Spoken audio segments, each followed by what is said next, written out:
interested in the unknown, the mysterious, the unexplainable. That is why you are here. And now, for the first time, we are bringing to you the full story of what happened on that fateful day.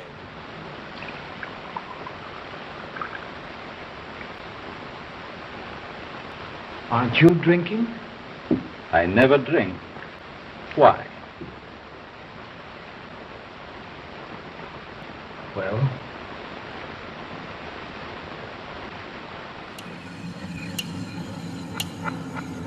more tea, Batman? Where am I? What's going on? What a question. Shall I tell him? Oh, he looks so confused. Maybe I should. Well, it's simple, really. I planted a teeny tiny little idea in your head. A sort of remote hypnotic suggestion. Very complicated stuff. I'm sure you wouldn't understand, but as you can see, it worked. You're mine now. You're mine, and there's nothing that Strange can do about it. Just relax. Take a deep breath. Listen to the sound of my voice. Now, when I snap my fingers, you're going to learn all about the Mesmerist occult class in Pathfinder. 3, 2, 1... Of the Pathfinder occult classes, I would say Mesmerist is one of the more support-oriented. This kind of feels like yet another apology for the bard. Also, in a lot of ways, it reminds me of the Beguiler class from Dungeons & Dragons 3.5. Let's start off with race choice. Your most important stat as a Mesmerist is your charisma. Your spells run off of your charisma, so do a lot of your abilities. So any race that gets a penalty to charisma is probably not something you want for your Mesmerist. Obviously, you'll do fine with human, half-elf, half-orc, halfling, and gnome. But you might also consider things like drow, kitsune if you fancy something exotic, and I really, really like the idea of a Dhampir Mesmerist using the Dracula stare on people. Now, all that being said, it's also important to remember that the Mesmerist has a lot of very short-range abilities. So generally, you're going to be close to the thick of the fighting. So definitely consider things like Constitution and Strength, so you can actually survive in combat and get hits in yourself. The Mesmerist has the mid-range base attack bonus, so that puts it in there with rogues and clerics. The Mesmerist is proficient with all simple weapons, hand crossbows, sword canes, saps, and whips. Mesmerists are also proficient with light armor. Okay, now it's time to dive into class features. At first level, the Mesmerist gets an ability called Consummate Liar. You add 1/2 your Mesmerist level as a bonus on all bluff checks. In addition, you qualify for the Improved Feint and Greater Feint feats, even if you don't have combat expertise or an intelligence score of at least 13. You also ignore the combat expertise and intelligence score requirements for other feats that require Improved Feint or Greater Feint. Also at first level, you get what I consider to be the Mesmerist's defining ability, Hypnotic Stare. Your Hypnotic Stare has a range of 30 feet. There is no save of any kind against a Hypnotic Stare. The target of your Hypnotic Stare takes a -2 penalty on will saves. This penalty increases to -3 at 8th level. A Mesmerist can only stare at one target at a time. Also, fun fact, you can remove the memory of you creepily staring at someone, and they don't realize when you're staring at them. Because the Mesmerist stare really has more to do with the Mesmerist's own mind and concentration, it cannot be avoided like a gaze attack. So they can't just cover their eyes. Actually, they don't even need eyes. You can use Hypnotic Stare even when blinded, but you must succeed at a DC 20 concentration check. Now, if you are attempting to make a gaze attack or use a similar ability, you must attack the target of your Hypnotic Stare. Either that or willingly end the stare. Penalties from multiple Hypnotic Stares or Evil Eye Witch Hexes do not stack. The other half of your staring power is Painful Stare. When the subject of your Hypnotic Stare takes damage, you can increase that amount of damage by 1/2 your Mesmerist level. This is a free action that you can do only once per round.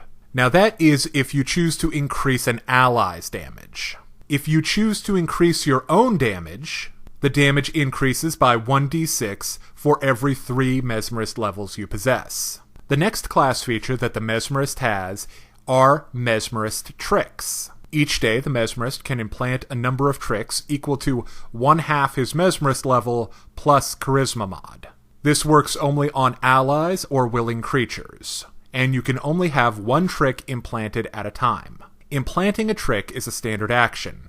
Activating the trick is a free action unless otherwise stated, and only when certain conditions are met. You must be within 100 feet plus 10 feet per Mesmerist level in order to activate the trick. Mesmerist tricks are one-time use. The DC against a Mesmerist trick is 1/2 the Mesmerist level plus your CHA modifier plus 10. A Mesmerist knows 1 trick at first level, learns a trick at second level, and then every 2 levels thereafter. Your Mesmerist tricks are going to vary in usefulness. Some of them are incredibly situational and really not that helpful, but I think there are a few you should strongly consider. The first one to think about is False Flanker. You can trigger this trick when the subject moves into or begins their turn in a square where they're threatening an enemy. An illusionary duplicate of you appears in an unoccupied square adjacent to the enemy. This duplicate counts as threatening the enemy for the purposes of determining flanking, but cannot make actual attacks. The duplicate disappears at the end of the turn. Next trick, Fearsome Guise. While this trick is implanted, the subject's appearance is altered as disguised self. The Mesmerist can trigger this trick when the subject attacks a creature. The illusion appears briefly to make the subject appear monstrous, then ends. The Mesmerist attempts an Intimidate check to demoralize the target of the triggering attack. The target must be within 30 feet and able to see and hear the creature attacking it. Levitation Buffer. The Mesmerist can trigger this trick when either an enemy moves adjacent to the subject, or the subject begins their turn with 1 or more enemies adjacent to them. The Mesmerist can either lift all enemies adjacent to the subject straight into the air, or push them away from the subject. Lifting enemies causes them to move at half speed and take a -4 penalty on their combat maneuver defense against bull rush, drag, and reposition attempts for 1 round. Will save negates this. Pushing enemies away requires the Mesmerist to attempt a bull rush combat maneuver check using his Mesmerist level plus Charisma modifier as his combat maneuver bonus. Mesmeric Mirror. An illusionary image appears near the subject to throw off attackers. The Mesmerist can trigger this trick when the subject attacks or becomes the target of a spell. The Mesmerist can trigger this trick when the subject is attacked or becomes the target of a spell that requires an attack roll. 1 duplicate of the subject appears, and the attacker must determine randomly which is hit. This functions as mirror image. For every 5 class levels the Mesmerist possesses, 1 additional image appears. Misdirection. The Mesmerist can trigger this trick when the subject makes an attack or uses a spell that requires an attack roll. The Mesmerist attempts a bluff check to feint against a single target of the subject's attack. Unlike a normal feint, this ability can be used on non-melee attacks. If the feint succeeds, the target of the attack is denied its dex bonus to AC against the targeting attack. Psychosomatic Surge. The Mesmerist can trigger this trick when the subject takes damage. The subject gains a number of temporary hit points equal to 1d8 plus half the Mesmerist level. If the damage from the triggering attack would reduce the subject to 0 hit points or fewer, the trick grants an additional 1d8 temporary hit points. These temporary hit points last for 1 hour or until discharged. Spectral Smoke. The Mesmerist can trigger this trick when the subject is targeted by an attack or spell that requires an attack roll. A smoke cloud appears in the subject's square in a 10-foot radius around it. This cloud lasts for 1 round per Mesmerist level. The cloud functions as fog cloud, but it's an illusion and can't be dispersed by winds and can be used underwater. The radius of the cloud increases by 5 feet for every 5 caster levels the Mesmerist possesses. At level 2, the Mesmerist receives an ability called Towering Ego. Doesn't that sound awesome? The Mesmerist gains a bonus equal to their Charisma modifier on will saving throws. If the Mesmerist is under any effect that would prevent them from providing the emotional components for a psychic spell, they lose this bonus. At level 3, you'll receive an ability called Bold Stare. This is a further augmentation to your Hypnotic Stare. It allows you to impose an additional penalty or affect a wider range of things. Again, the bold stare options you have are useful in situations, and they kind of vary on how often those are going to come up and how useful they're really going to be. After you get your first bold stare augmentation at 3rd level, you get an additional one for every 4 levels after that. Some of the more useful ones, in my opinion, are disorientation. The Hypnotic Stare penalty also applies on attack rolls. Psychic Inception. The Hypnotic Stare penalty can affect creatures that are mindless or immune to mind-affecting effects, such as undead or vermin. The Mesmerist can also partially affect such creatures with their mind-affecting spells and abilities. If it's under the effect of Hypnotic Stare, it gains a +2 bonus on its saving throw, if any, and has a 50% each round of ignoring the effect. Ignoring the effect does not affect the duration of the effect. Let me give you an example. You could use Hold Person on an ooze if you're staring at it. There is a 50% chance that each round the ooze will be able to move and attack normally, and a 50% chance that the hold will stick. This lasts for as long as your hold will last. The next bold stare option I like is Sluggishness. The target of the Hypnotic Stare has all its speeds reduced by 5 feet to a minimum of 5 feet. The Hypnotic Stare penalty also applies to the target's reflex saves. Finally, Timidity. The Hypnotic Stare penalty also applies to damage rolls. Also at 3rd level, you will receive Touch Treatment. Think of this as lay on hands for the mind, and it's usable a number of times per day equal to 3 plus your Charisma modifier. Touch Treatment can remove one of the following conditions. At 3rd level, it can remove Fascinated or Shaken. At 6th level, you gain additional options. You can remove Confused, Dazzled, Frightened, or Sickened. At 10th level, you gain even more options. You can remove Cowering, Nauseated, Panicked, or Stunned. Finally, at 14th level, you can expend one use of Touch Treatment to have it act as Break Enchantment.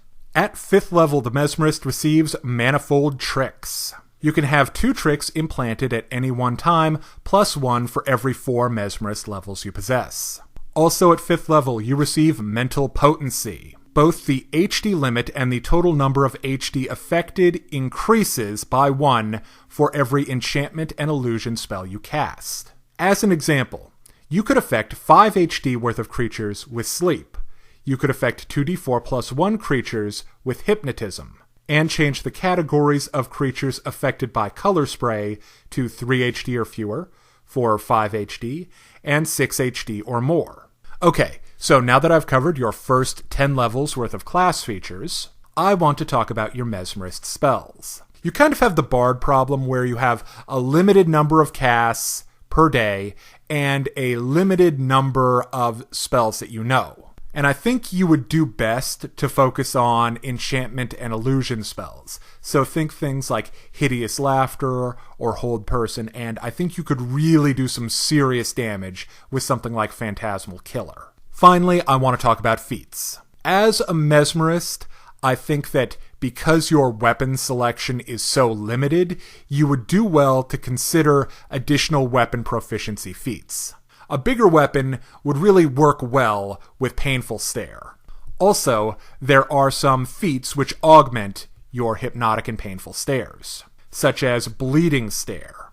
This does 1/3 your Mesmerist level as bleed damage to the subject of your hypnotic stare. There's also Intense Pain. This adds an additional 1d6 damage to your Painful Stare ability. This increases to 2d6 at 12th level. Now, if you're using your Painful Stare on an ally's attack, it adds an additional 1 point for every 4 Mesmerist levels you possess. Now, if you're looking for more character builds and class analysis for Pathfinder or Dungeons & Dragons, check out D6 Damage right here on YouTube. Also, think about joining the D6 Damage Discord, where we talk about character builds, game mastering, we have Looking for Group, and all kinds of other stuff to really help you out with your Pathfinder game. Thank you for watching.